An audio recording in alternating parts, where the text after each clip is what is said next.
Welcome into our Jump Studios. I'm Rachel Nichols here with our senior insider, Ramona Shelburne, six-time champion, Hall of Famer Scottie Pippen. And we've been talking a lot about Ben Simmons of the Sixers and how he said he just wants to try shooting more. He feels more comfortable now doing it. He knows he's not going to make the shots. He's not trying to replace J.J. Redick.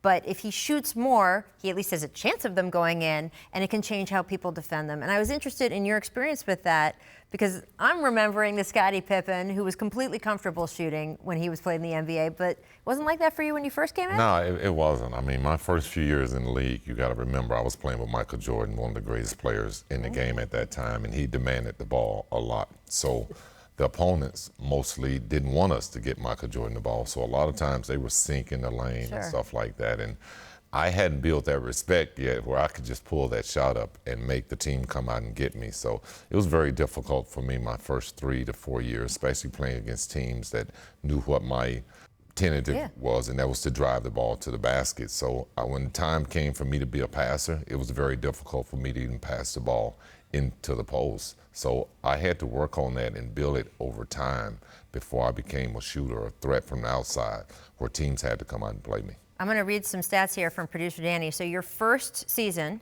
you attempted 23 three-pointers. You made 4. Wow, see. Your 8th season, you made 109. See. So there you go. What were the situations in the game that you used to work on that shot in game? My situation was, and I had kind of worked this out with Phil, is that I want to start shooting the 3-ball. So I would go in the gym really and work just shooting one in. If I miss, I grab it. I force myself to push it back.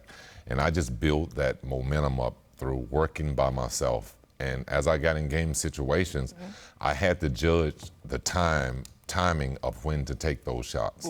I didn't quite get into the situation where that was a go-to shot for me in the fourth quarter. Right. But I eventually built on it, and over time, I became a threat from the three-point line. If you guys are up by 10, take the shot. Doesn't feel as tight. You've talked to a lot of people, even when they were scouting Ben Simmons, about how he was going to deal with it. The issue with Ben was, 1, can he shoot it? And 2, will he shoot it? The issue, he can shoot it. Like the scout I talked to who was hoping they would win the lottery, right? Who was hoping they could have the chance to draft Ben Simmons, said he absolutely can shoot it. Even though that form of which hand does he shoot with, that was, the scout had seen him take him at LSU, in practice, warming up. He was fine, he looked comfortable, but in the games, he wouldn't take them.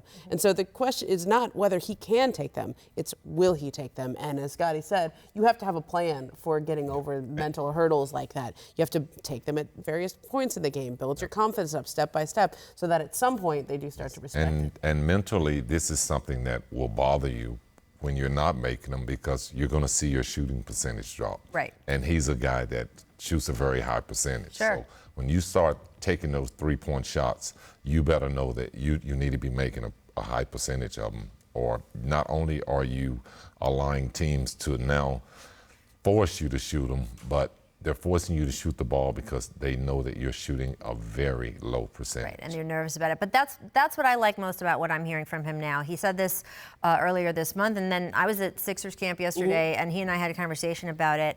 And he said he's just stopped caring what other people think so much. And frankly, that's a little bit of a function of now he's been in the league a couple of years. He feels more comfortable. He said, look, it's natural, right? You're just worried. What is everyone thinking when I shoot this? Everyone's going to come down on me, the way the internet is now, everything. He's like, I don't care as much. I care about improving my game. And that's, I think, if you're Coach Brett Brown, that is everything that you want to hear. So I'm excited to see if you can back that up through the next few months. Thank you for joining the Jump OT. We will be back at you 3 o'clock every weekday on ESPN.